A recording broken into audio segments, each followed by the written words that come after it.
Hello everybody, we are going to see questions from motion in plane. So question number 1 says that from the top of a tower of two stones whose masses are in the ratio 1:2 are thrown on straight up with an initial speed u and the second straight down with the same speed u, then neglecting the air resistance. So now see, this is now one particular tower, the top of the tower. One stone is now, it is now dropped downward with the initial velocity of u, and the other one is now thrown up with the initial velocity is equal to u. So both are now coming in this particular direction after certain time.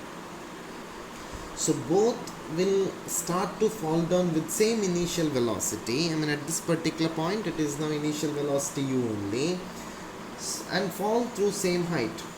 The velocity is independent of mass. Velocity does not depend on mass.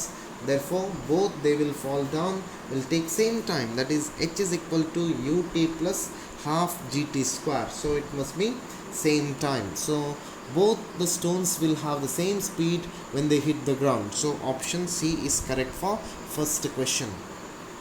Second question, the maximum height attained by a projectile when thrown at an angle theta with horizontal is found to be half the horizontal range, then theta. So maximum height h0 is equal to u square sine square theta divided by 2g, and range r is equal to u square sine 2 theta divided by g. They have given h0 is equal to r by 2, or u square sine square theta divided by 2g, which is equal to u square sine 2 theta can be written as 2 sine theta cos theta divided by 2g. So sine theta, that becomes now 2 cos theta, 2g gets cancelled, u square gets cancelled, 1 sine theta gets cancelled. So sine theta is equal to 2 cos theta, or tan theta becomes equal to 2, or theta becomes now tan inverse of 2. So option A is correct for second question. We will move to third question now. Third question says that a body is projected vertically upwards. The times corresponding to height h while ascending and while descending are t1 and t2 respectively, and the velocity of projection is, they are given g is now acceleration due to gravity. When the body is projected, it takes time t1 to cross h, then another t1 dash to go to height maximum, that is v is equal to 0. So if I draw that properly, this is now u,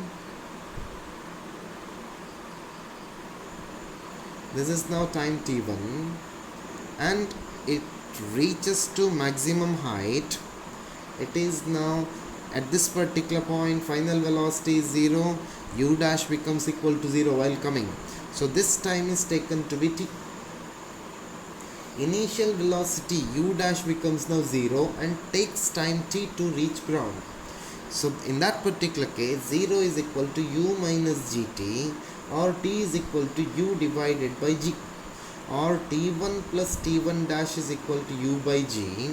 t1 becomes now u by g minus t1 dash, or t2 becomes equal to t plus t1 dash, which is now u by g plus t1 dash. t1 plus t2 becomes equal to 2u divided by g, or u becomes now g by 2 into t1 plus t2. So option B is correct. Option B is correct for third question. Fourth question, my dear students. Fourth question indicates, it says that the height y and distance x along the horizontal plane of a projectile on a certain planet with no surrounding atmosphere are given by y is equal to 8t minus 5t square meter and x is equal to 60 meters. T is in seconds. The velocity with which the projection is projected is. The velocity with which the projection is projected is. So fourth question, they are given x is equal to 60, y is equal to 8t minus 5t square. Vx is equal to dx divided by dt, which is equal to d by dt of 60, which is equal to 6.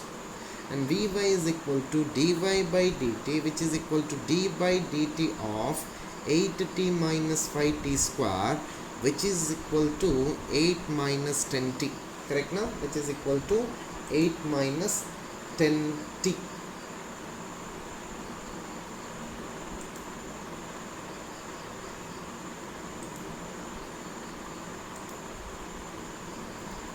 So what is our task? Our task is to calculate velocity of projection. So at t is equal to 0, Vx is equal to ux, which is equal to 6, and Vy is equal to uy, which is equal to 8. So u is equal to now square root of ux square plus uy square, which is equal to square root of 6 square plus 8 square, which is now 10 meter per second. 10 meter per second means option C is correct. Option C is correct for fourth question.